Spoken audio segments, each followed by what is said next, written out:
¿Qué tal? Muy buenas tardes con todos. Bienvenidos a 24 horas. El presidente Lenín Moreno retomó sus actividades luego de su viaje a Nueva York en Estados Unidos. Esta mañana se reunió con el contralor subrogante Pablo Celi. ¿Qué tal, Liz? ¿Cómo estás? Muy bien, Gisela. ¿Qué tal, amigos? Buenas tardes. Empezamos con este tema y nos vamos hasta el Palacio de Carondelet, en el centro de la capital, con nuestra compañera Andrea Samaniego. Ella es quien sigue de cerca el encuentro. Hola, Andrea, buenas tardes.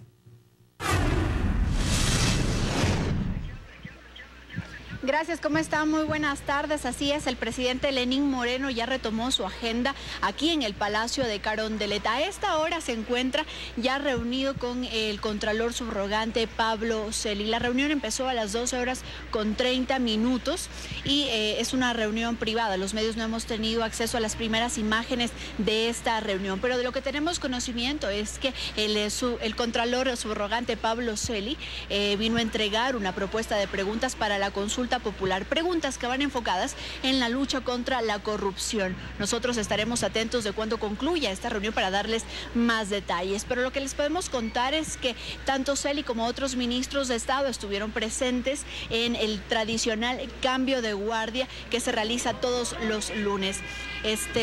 También estuvo el ministro de Ambiente, el ministro de Turismo, el secretario nacional de Educación Superior. El ministro de Turismo a su salida habló con los medios de comunicación y dijo que tiene una agenda programada para el Día Internacional del Turismo y que en este ámbito el Ecuador ha crecido notablemente, pero también se refirió a la situación que enfrenta actualmente la empresa pública TAM. Escuchemos las palabras del ministro de Turismo. Por más políticas que tengamos de apertura en este sentido, mientras no seamos competitivos, tengamos la certeza de que los aviones aterrizarán en otras plazas. Y eso es lo que no queremos, y eso tenemos que lograrlo conjuntamente. Eso no simplemente viene desde el Ministerio de Turismo ni desde el Gobierno Central. Ese es un trabajo conjunto, repito, aerolíneas, aeropuertos, Dirección y Consejo de Aviación Civil y gobiernos. TAME debe considerarse una herramienta muy importante para la conectividad y para el turismo, y también tiene un ingrediente social muy importante que no hay que perderlo de vista. De allí que creo que todos coincidimos en que el interés primordial es salvar y devolverle a TAME esa calidad de cualquier empresa, ser rentable y ser confiable. Se ha tomado una decisión en directorio de unificar la flota, primero. Segundo, recuperar los aviones que estaban haciendo tanta falta. Y tercero, con el ánimo, al menos por el momento, de poder contar con los equipos necesarios para que pueda haber cumplimiento, se están haciendo los acercamientos del caso y hay muy avanzadas algunas negociaciones.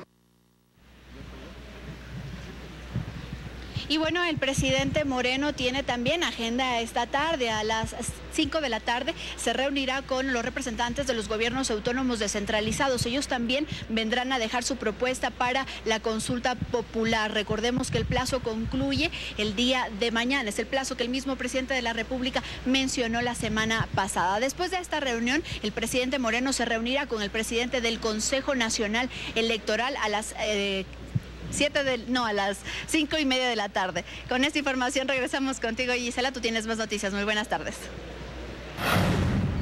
Muchísimas gracias, Andrea, por la información. En otros temas te contamos que se dio intensa actividad en la Fiscalía General del Estado, donde fueron convocados 4 exfuncionarios del gobierno de Rafael Correa en el caso Odebrecht. Freddy Paredes nos informa.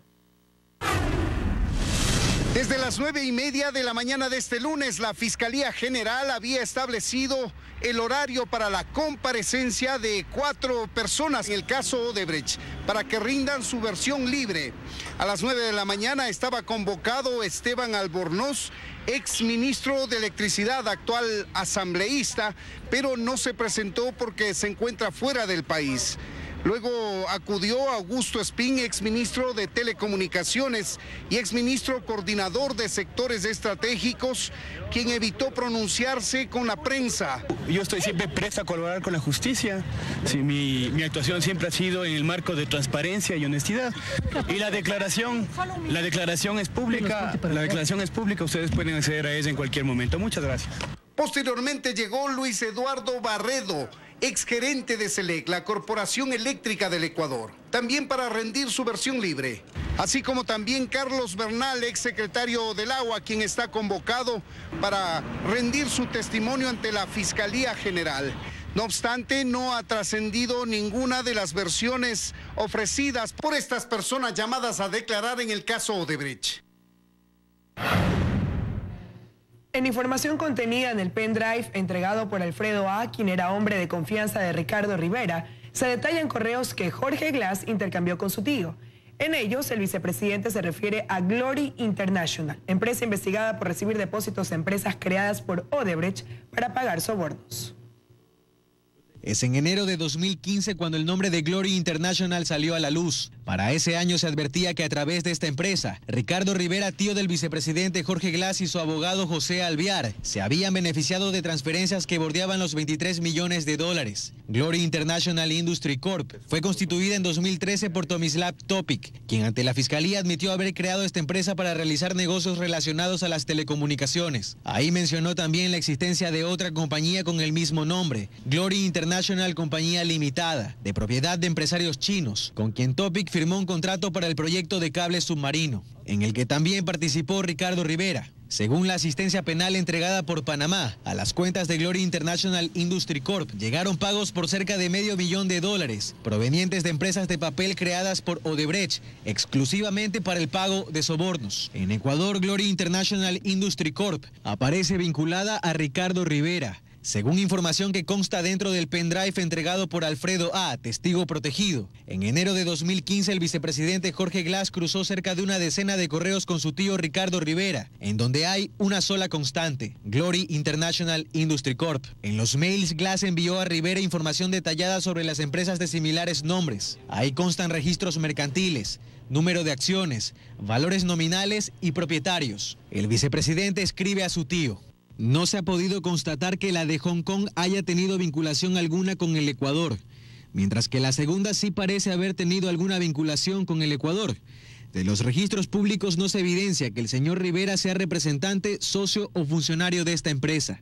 Glass siguió de cerca las denuncias que aparecían sobre su tío y la empresa de Topic, que hoy forma parte de los expedientes de la investigación sobre la trama de corrupción de Odebrecht. En el mail además apunta: por último, hacemos constar que no hemos podido encontrar prueba alguna de la existencia de una sociedad denominada Glory International Limited, referida en el supuesto reporte de transferencias bancarias, ni de la existencia de una jurisdicción en el mundo que se denomine Mazor Island, lo que nos hace presumir de que el reporte de transferencias es falso.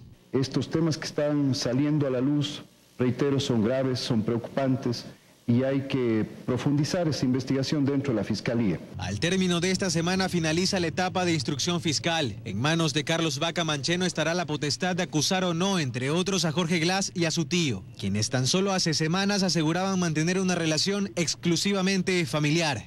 Carlos Acoto, 24 horas.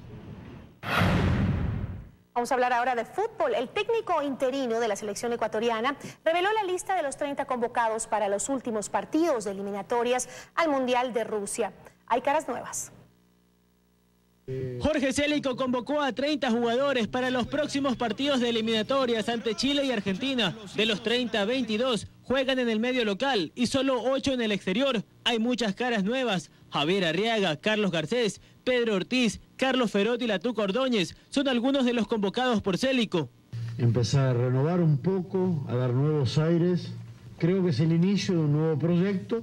Los convocados son Máximo Banguera, Pedro Ortiz, Hamilton Piedra, Pedro Pablo Velasco, Andrés López, Darío Aymar, Robert Arboleda, Javier Arriaga, Luis Segovia, Cristian Ramírez, Ronaldo Johnson, Jefferson Orejuela, Fernando Gaibor, Jefferson Intriago, José Francisco Ceballos, Carlos Ferot, Antonio Valencia, Renato Ibarra, Marcos Caicedo, Ayrton Preciado, Michael Arroyo, Jacob Murillo, Johnny Uchuari, Gabriel Cortés, Joao Plata, Ener Valencia, Roberto Ordóñez, Carlos Garcés, John Jairo Cifuente y Michael Estrada. Célico confía en que podrán hacer un buen papel en estas últimas fechas de eliminatorias. No es fácil la tarea, todos lo sabemos, matemáticamente estamos bien complicados, pero nos vamos a aferrar justamente porque creemos que este grupo de jóvenes pueden provocar ese milagro futbolístico que estamos esperando todos.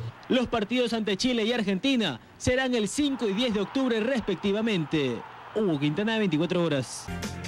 Estamos de regreso con más información. Este miércoles se reunirá finalmente el bloque legislativo de Alianza País con el presidente de la República, Lenín Moreno. Este encuentro se dará en medio de divisiones entre los asambleístas y también con posturas que proponen mediante una asamblea constituyente el retorno del expresidente Correa. Pese a que el bloque de Alianza País se presentó afirmando tener una propuesta única para la consulta popular, contrario a esto, la división entre los legisladores oficialistas suma voces que piden una asamblea constituyente que incluya el retorno del expresidente Rafael Correa. Aun cuando no haya el respaldo de otros colegas, la propuesta de una asamblea constituyente lo voy a hacer yo, que mejor fuera. Y esa es la propuesta que el señor expresidente Rafael Correa encabeza la lista nacional. ¿Candidato el expresidente Correa? ¿Ustedes ya han hablado con ellos? Sí, yo he hablado con el presidente Correa y él vendría como candidato a la Asamblea Constituyente. Eso les dará miedo a muchos y alegrará a otros cuantos. ¿No se nota como una amenaza tal vez para el actual presidente? Yo no veo por qué. Es un militante de Alianza País, es quien ha liderado este proceso. Otros asambleístas evitan tomar parte por uno u otro y dicen que hay que esperar y permitir la gobernabilidad al actual mandatario. Es el caso de la coordinadora del bloque del movimiento. Son escenarios realmente que no son los más idóneos. Nosotros hemos aprobado una constitución en el 2008. Creemos que lo más importante sería más bien llegar a acuerdos dentro del movimiento. No creo que este momento sea el de estar con Rafael Correa o el de estar con Lenín Moreno. Debemos estar con la ciudadanía. Además, confirma que este martes en reunión de bloque los asambleístas definirán las preguntas. Lo harán antes de la reunión que finalmente tendrán casi un mes después de solicitarla con el presidente Moreno. El día miércoles tendremos una reunión con el presidente de la República y ya sobre eso anunciaremos luego de la reunión con el presidente los resultados de la misma. Y en estos días, insistió Carlos Viteri, planteará que se convoque a la Asamblea Constituyente, aunque en su momento hayan dicho que la de Montecristi del 2008 duraría 100 años. El tema no es que una constitución dure 100 años, 200 o 300. Ese no es el punto. Una constitución siempre será perfectible, como toda norma que hagamos los mortales. El plazo dispuesto por el primer mandatario para recibir propuestas culminará este 26 de septiembre. En Quito, María Gracia Costa, 24 horas. En otros temas, fisuras, filtraciones e incluso niños vendiendo en su interior son parte de la realidad del complejo judicial Florida Norte en Guayaquil. La Contraloría emitió un examen que deja al descubierto numerosas falencias y millonarias pérdidas. Fue así como el entonces presidente de la República, Rafael Correa, junto al aún presidente del Consejo de la Judicatura, Gustavo Yalc, inauguraron en 2013 el complejo judicial Florida Norte en Guayaquil. Pero 4 años después, la realidad es otra. El daño se observa a simple vista. En el edificio principal, un tumbado con cielos rasos deteriorados o sin ellos, recibe a los centenares de usuarios que a diario lo visitan. Cielos rasos destruidos. Ya, como está también la justicia destruida. Las filtraciones, fisuras y pintura soplada acompañan el recorrido. Sí hay bastantes sectores que están en cuanto a la atención. Servicios higiénicos, mal atendidos. Lo que se trata solamente es un poquito de organización que necesitan. Ya dentro del complejo nos encontramos con esto, niños vendiendo a vista y paciencia de la poca seguridad que existe y de los funcionarios. Por su parte, Contraloría en un examen de Ingeniería a la Construcción y Fiscalización detalla además que el complejo tiene drenaje inadecuado e insuficiente de las vías de circulación interna, deficiente evacuación de aguas servidas, entre otras novedades. El informe señala que el proyecto original con el que se suscribió el contrato experimentó cambios considerables, lo que ocasionó que las cantidades de obra contratadas se incrementen considerablemente. El complejo judicial, que en un inicio debió costar 30 millones de dólares, pasó a 64 millones. En los exteriores, los trabajos para la construcción de escaleras de emergencia tienen ya más de 6 meses. La edificación se levantó sin el correspondiente permiso de funcionamiento de los bomberos. La adecuación costó 2.3 millones de dólares extra. La construcción del complejo judicial se inició durante la gestión del Consejo de la Judicatura de Transición. Sus miembros fueron Paulo Rodríguez, Tania Arias y Fernando Yávar. Mauricio Jaramillo, representante legal del Consejo, firmó el contrato para esta obra con la empresa Alesmart. Esta construcción se convirtió en la más grande y la de mayor costo en todo el proceso de emergencia judicial. Solicitamos la semana pasada vía correo electrónico una entrevista para conocer detalles del mantenimiento del edificio. Aún no tenemos respuesta. Joana Ramos, 24 horas. Las organizaciones sociales y de derechos humanos entregarán al presidente Lenín Moreno una carta en la que expresan su preocupación por un informe de la Secretaría Nacional de Inteligencia que devela que monitoreaba a estos grupos. Por ello solicitan al primer mandatario la eliminación de dicha secretaría y la desclasificación de documentos para conocer en qué se utilizaban los recursos del Estado. Además, anunciaron acciones legales por violación de derechos. 87 días después de que Ecuador pidiera a Estados Unidos el beneplácito para que Alexis Mera sea el embajador en Washington, el tema sigue sin respuesta. El pedido fue efectuado el pasado 30 de junio a través de una misiva a la Embajada de Estados Unidos en Quito. No hay un plazo para que ese país dé una respuesta al pedido del gobierno de Lenín Moreno. La Cancillería no ha emitido ningún pronunciamiento. Tras el accidente de tránsito ocurrido en Imbabura que dejó 13 muertos y 43 heridos, aún se desconoce el paradero del conductor del bus que se volcó. Además, no hay información de los nombres de los fallecidos y heridos que permanecen en la morgue de Ibarra y en algunas casas de salud. 13 personas fallecidas y 43 heridos es el resultado del accidente de un bus de transporte público de la cooperativa San Gabriel con disco número 10 que se dirigía a Tulcán y sufrió un accidente el día domingo a las 20 horas con 9 minutos. 16 ingresados a Otavalo, en primera instancia como la casa de salud más próxima. Tenemos 14 referidos a la clínica metropolitana, tenemos también al IES, tenemos 5 al hospital de Calderón. De ahí pues tenemos 5 graves, 6 con politraumatismos leves y estables y como les dije hace un momento pues una mujer fallecida que estaba en estado de gestación. Hasta el momento se presume que el causal del fatal accidente sería el exceso de velocidad, por lo cual perdió pista y se volcó a la altura del lago San Pablo Otavalo al impactarse en la parte posterior de un vehículo particular. El área va a permanecer aislada, ahí se levantarán todos los indicios, habrá testimonios también de los pasajeros que puedan darlo o que estén en condiciones de dar. Se le realizará una entrevista juntamente con Fiscalía. El titular provincial de la Agencia Nacional de Tránsito mencionó que el transporte accidentado no contaba con cámaras ni el kit de seguridad al ser un vehículo nuevo. Vamos a continuar con un riguroso control en todo lo que son las operadoras, las cooperativas, como para determinar sanciones exactamente para que ya se evite todo este tipo de situaciones. Víctor Ormaza, 24 horas. Autoridades del gremio de transportistas se pronuncian frente al accidente en Otavalo. Coinciden en que se debe realizar un mayor control en las vías y capacitar a los conductores de la responsabilidad que implica movilizar a cientos de vidas. De las 28 personas que resultaron heridas en el accidente del autobús interprovincial de la cooperativa San Gabriel, 12 han sido trasladadas a hospitales de la capital, de las cuales 3 fueron transferidas al hospital de Calderón. Las 3 víctimas llegaron en condición estable. De hecho, de las 3 víctimas, hoy en la mañana que los volvimos a valorar, a un paciente ya le dimos el alta, el otro estamos esperando una valoración por oftalmología y muy probablemente después de esa valoración también le demos el alta. El otro paciente, a pesar de que se encuentra en condición estable, sí tiene algunas fracturas en la columna. No es la primera vez que este tipo de incidentes deja como saldo la muerte de decenas de personas. Según representantes del gremio de transportistas, esto es señal de que la ley vial debe ser más rigurosa. Necesitamos más control en las carreteras, necesitamos poner un filtro a los choferes, saber si están bien físicamente, si pueden manejar, si tienen su licencia comprada realmente. Lamentan el que haya conductores que obtengan la licencia sin una formación más adecuada, por lo que plantean una serie de reformas. Que este proceso de recategorización vuelva. Queremos esperar a que un conductor espere perder de los 30 puntos a 0 puntos. ¿Cómo es posible?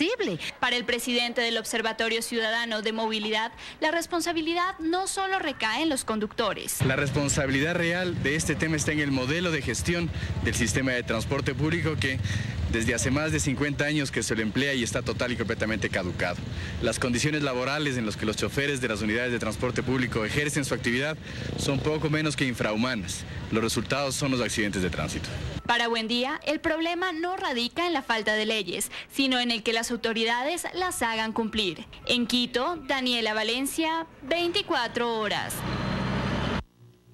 La madre del joven David Romo, desaparecido en el 2013, exige al fiscal general que se levante la reserva del expediente sobre la desaparición y eventual muerte del joven de 16 años a quien busca su madre hace más de 4 años. Según Alexandra Córdoba, la madre del menor desaparecido, hay indicios de un presunto asesinato y posterior desaparición del cuerpo. Y según dice, se trata de encubrir los autores al mantener la reserva, pues incluso denuncia amenazas para que no insista en su pedido. La señora Córdoba no fue recibida por el fiscal Vaca, pese a tener ya pactada una cita. El Estado ecuatoriano, sus funcionarios, el fiscal a cargo del caso, creó un expediente reservado, un expediente donde relata cómo fue acabado mi hijo, pero esto es una supuesta hipótesis que están manejándola desde el 2013, cuando aquel allanamiento en esa clínica, el 7 de noviembre del 2013. 4 años y siguen con lo mismo. ¿Por qué no quieren decirme qué pasó con mi hijo? ¿Por qué no han hecho nada contra esos delincuentes que terminaron con mi hijo? Si es que esas hipótesis que tiene la Fiscalía y la DINASET son verdad. En esa clínica habían muchas más personas, pero ¿qué pasó ahí? No sabemos, porque no todos los familiares, no todas las personas son las que reclaman, protestan.